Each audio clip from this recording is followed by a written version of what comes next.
ప్రస్తుతం మనం రెడ్డిపల్లి గ్రామ పంచాయతీ పరిధిలో ఉన్నాము. ఇక్కడ సర్పంచ్ అభ్యర్థి మాణిక్యం, షాపురం మాణిక్యం గారిని అడిగి తెలుసుకుందాం. ప్రచారం ఎట్లా జరుగుతుంది, ఏం జరుగుతుంది అంటే గతంలో ఆయన చేసిన పనుల వల్ల కానీ, ఇప్పుడు ఆయన చేయబోయేటి కానీ, ఆయన రేపొద్దున గ్రామ సర్పంచ్గా పోటీ చేస్తున్నారు కాబట్టి ఆయన మాటల్లోనే అడిగి తెలుసుకుందాం. అన్న చెప్పండి, ప్రస్తుతం మీ ఊర్లో గ్రామ పంచాయతీ ఎన్నికలు ప్రచారం జోరుగా జరుగుతుంది. ఎట్లా ఎట్లా చేద్దామని అనుకుంటున్నారు మీరు? ప్రచారం కానీ మిగతా విషయాలు కానీ ఓటర్లను అప్రోచ్ అయ్యే విధానం మీది ఎట్లుంది? ఓటర్లను అంటే మేము కేవలం ఎలక్షన్ టైం అనే కాకుండా గడిచిన 10-15 సంవత్సరాల నుంచి గ్రామానికి కావాల్సిన అత్యవసర సౌకర్యాలలో మనం చాలా ఉపయోగకరమైన పనులు చేశాము. ప్రస్తుతం అయితే జనరల్ వచ్చింది కాబట్టి వాళ్ళు రెడ్డిస్ వాళ్ళు ఒకరు నిలబడ్డారు, మేము నిలబడ్డాం. ఇంకోటి ఏంటంటే గడిచిన సంవత్సరాలలో సోలార్ వీధి దీపాలు కానీ గ్రామానికి అత్యవసరంగా నా నుంచి అయింది. నేను ఇప్పటివరకు బాగానే చేసిన. పబ్లిక్లో గిట్ట మంచి ఆదరణ ఉంది. ఇది చివరి వరకు పోలింగ్ జరిగిన చివరి క్షణం వరకు ఉండాలని కోరుకుంటున్నాను. గతంలో 3 ఊర్లకు ఒక గ్రామ పంచాయతీ ఉండే, అంటే మీది లాస్ట్ టైం మాత్రమే మీది కొత్త గ్రామ పంచాయతీ అయింది. సో నిధులు కూడా తక్కువ ఉంటాయి. దాన్ని మీరు ఏ విధంగా భర్తీ చేయగలుగుతారు? నిధులు ప్రభుత్వం నుంచి వచ్చేటివి 100% వినియోగకరంగా దుర్వినియోగం చేయకుండా 100% గ్రామానికి. ఇప్పుడు తక్కువ నిధులు ఉంటాయి, చిన్న గ్రామ పంచాయతీలు కాబట్టి తక్కువ నిధులు ఉంటాయి. ఆ వచ్చిన తక్కువ నిధులను గిట్ట 100% దుర్వినియోగం కాకుండా గ్రామానికి యూజ్ చేస్తారు తప్పకుండా. మీరు సర్పంచ్ కాకుండానే ఇన్ని పనులు చేసిరు కదా, అంటే ఏమేమి చేసిరు? ఇది అంటే గ్రామంలో రోడ్లు వేపించడం కానీ, ఇంకా మిగతా వీధి దీపాలు కానీ అటువంటివి చేసిరు కదా. సో మిమ్మల్ని ప్రజలు ఏ విధంగా ఆదరిస్తారని అనుకుంటున్నారు? ప్రజలు ఖచ్చితంగా ఎలక్షన్ టైంలోనే, ఇప్పుడు నా ప్రత్యర్థులైనా కొంతమంది అయినా కేవలం ఎలక్షన్ టైంలోనే వచ్చి అది చేస్తాం ఇది చేస్తామని చెప్తారు. కామన్గా రాజకీయం అంటేనే ఓన్లీ ఎలక్షన్ టైంలోనే వచ్చి హామీలు ఇవ్వడం చేయడం జరుగుతుంది. కాకపోతే మనం మంచి ఎడ్యుకేషన్ చేసినాం కాబట్టి, అవగాహన ఉంది కాబట్టి పబ్లిక్కు గత 10 సంవత్సరాల నుంచి నా నుంచి అయింది హెల్ప్ గ్రామానికి ఉపయోగపడే విధంగా చాలా పనులు చేసినాం కాబట్టి ఆ పనులను పబ్లిక్ గుర్తుంచుకొని ఓట్లేస్తారని భావిస్తున్నాను. డబ్బుతోనే కాకుండా నేను చేసిన సామాజిక సేవలు పనులను దృష్టిలో ఉంచుకొని, యువత చదువుకున్న వాళ్ళు ఎక్కువ ఉంటారు మా గ్రామంలో, వాళ్ళు అవన్నీ దృష్టిలో ఉంచుకొని డబ్బుకు లొంగకుండా ఓటేస్తారన్న దృఢ నిశ్చయంతో ముందుకెళ్తున్నాం.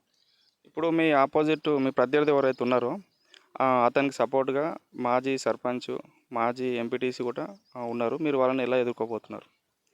వాస్తవానికి చెప్పాలంటే వాళ్ళు ప్రజాప్రతినిధులు అందరూ కలిసి మరి డబ్బుకు ఆశపడి పోయిర్రో లేక వాళ్ళ దగ్గర వాళ్ళకున్న కమిట్మెంట్ గురించి నాకు తెలియదు. వాస్తవానికి అది పోటీ అనేది టఫ్గానే ఉంటుంది, కొంచెం గట్టిగానే ఉంటుంది. కాకపోతే మనం చేసిన పనులు ఖచ్చితంగా వాళ్ళకు ప్రజల దృష్టిని తీసుకెళ్తాయి. ఎందుకంటే ఎలక్షన్ అంటే కేవలం ఒకరోజు ముందు వచ్చి డబ్బులు మందు పంచి ఆ విధంగా అందరూ ఆలోచన చేస్తారు. కాకపోతే మనం పనులు చేసినాం. మనకు ఇప్పుడు ఎలాంటి ఒక స్వామి వివేకానంద స్ఫూర్తితోని ఏ విధంగా అంటే ఒక 10 సంవత్సరాల యువతకు క్రీడలకు కానీ, చదువుకు కానీ, ఇంకా ఏదైనా డ్రైనేజీ విషయంలో సీసీ రోడ్లు అయినా అని, స్కూల్లో పెయింటింగ్ వేయడం కానీ చాలా పనులు చేసినాం. ఈ పనులని కేవలం ఒక మంచి ఎడ్యుకేషన్ చేసి మంచి జాబు ఉంది కాబట్టి నా శాలరీలోకి వెళ్ళి సొంతంగా చేసినా కాబట్టి ఇప్పుడు ఏంటంటే ఒక యువకునిగానే అంత చేసినాం. వాస్తవానికి ఒక గ్రామానికి ఇప్పుడు మొదటి ప్రాధాన్యత గ్రామ సర్పంచ్ ఉంటుంది. అంత పెద్ద హోదా వచ్చిందనుకో, ఇంకా ప్రభుత్వం నుంచి వచ్చేటి మనకున్న చదువుతోని ఆలోచనతో ప్రభుత్వంతో కొట్లాడి పనులు చేసే సామర్థ్యత నాకు ఉంటుంది కాబట్టి అది ప్రజలు గుర్తించి ఓట్లు వేస్తారన్న నమ్మకంతో ముందుకెళ్తున్నాం. ఎలక్షన్లో ముందు ఉన్నంత తర్వాత కూడా మీరు ఈ పనులు చేయించగలుగుతారని చెప్పి మీరు గ్రామస్తులను ఎలా నమ్మించగలుగుతారు?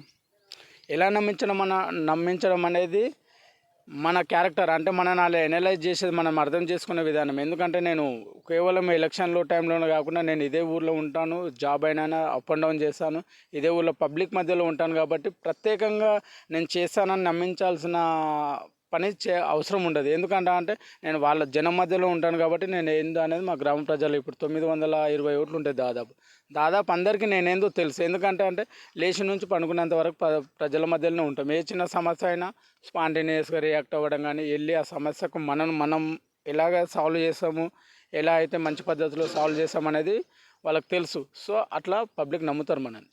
గ్రామంలో ఉన్న ప్రధాన సమస్యలు ఏమిటి? మీరు వాటిని ఎలా పరిష్కరించగలుగుతారు? మాకు ఇప్పుడు ప్రధాన సమస్యలు అంటే ఒకటి వాటర్ ఉండే మిషన్ భగీరథ ఈ గవర్నమెంట్ వచ్చిన నుంచి కొంచెం ప్రాబ్లం ఉంది. దాన్ని ఒకటి బోర్ కనెక్షన్లు ఉన్న బోర్లని రీఫ్రెష్ చేయడము, మళ్ళీ వాటి నుంచి కలెక్షన్ ఇవ్వడం ఒకటి.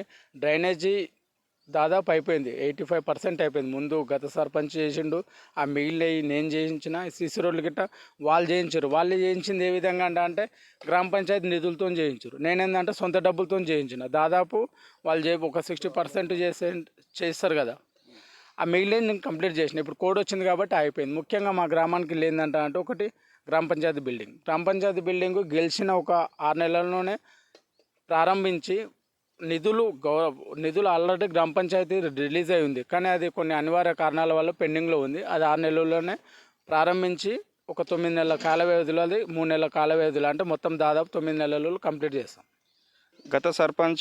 గతంలో చేసిన సర్పంచ్ ఎంపీటీసీ మీ ప్రత్యర్థిగా ఉన్నారు కాబట్టి, ప్రత్యర్థికి సపోర్ట్ చేస్తున్నారు కాబట్టి, వాళ్ళు చేసిన పనులను, అభివృద్ధి పనులను ముందుకు తీసుకొచ్చి మేము ఇవి చేసినామని చెప్పి వాళ్ళు ఓటర్లను అప్రోచ్ అవుతారు కదా. వాళ్ళు చేసిన పనులు అంటే వాళ్ళు ఇచ్చిన హామీలన్నీ కంప్లీట్గా చేసిరని చెప్పి ప్రజలను వాళ్ళు నమ్మించగలుగుతారు. దానికి మీరేమంటారు? కంప్లీట్గా చేసిన అంటే కొంతవరకు వాళ్ళ హామీలన్నీ చాలా ఇచ్చారు, హామీలు ఏం చేయలేరు, కానీ అభివృద్ధి అయితే సాధ్యమైనంత వరకు చేసిండు. ఆ రెండు లాజిక్లు ఏంటంటే ఆయన చేసింది ఏంటంటే ప్రభుత్వం నుంచి వచ్చే నిధుల నుంచి చేసిండు. కొంతవరకు సొంత డబ్బు పెట్టి చెప్పడం, అవన్నీ చెప్పడం కామన్గానే ఉంటుంది. అది ఏ విధంగా చేసింది అనేది సెక్రటరీ, గ్రామ పంచాయతీకి ఆ నిధులకు సంబంధించిన కారోబార్ తెలుసు. నాకు తెలిసినంత వరకు పూర్తి అవగాహన ఉండదు, కానీ అవి ప్రారంభించడము, అవి శిలాపథకాలు అంటే డబ్బు ఖచ్చితంగా వస్తుంది. సో నేను చేసిన పనులు ఏమంటా ఆయన 100 రూపాయలు చేస్తే నేను ఒక 55-60% నేను చేసిన 60 రూపీస్ వరకు. కానీ నేను అనేది సొంత నిధులతో చేసిన. సొంత నిధులతో చేసే వ్యక్తికి ఎంత కమిట్మెంట్ అంటే ఈయనకు అధికారం ఇస్తే ఎంత కమిట్మెంట్తో చేస్తారనేది పబ్లిక్ ఆలోచన చేస్తారని నేను ముఖ్యంగా నమ్ముతున్నా. ఇదే మెయిన్. మీ గ్రామ ప్రజలకు మీరు ఏం చెప్పదలుచుకున్నారు? గ్రామ ప్రజలకు చెప్పదలుచుకుంది ఏంటంటే ముఖ్యంగా డబ్బుకు లొంగకుండా, ఏదైతే చదువుకున్న, ఇప్పుడు నేను ఎంబీఏ ఫినాన్స్ చేసిన, మంచి ఎడ్యుకేషన్ ఉంది, ఆలోచన ఉంది, సమస్య వస్తే ఏ విధంగా పరిష్కరించాలనే అవగాహన నాకు ఉంటుంది.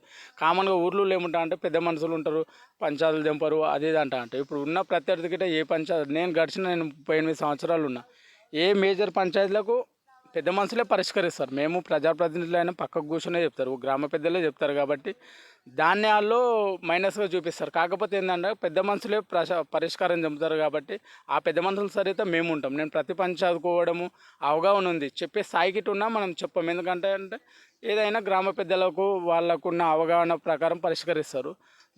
దాన్ని ముఖ్యంగా నమ్ముతున్నా ఆ విధంగా.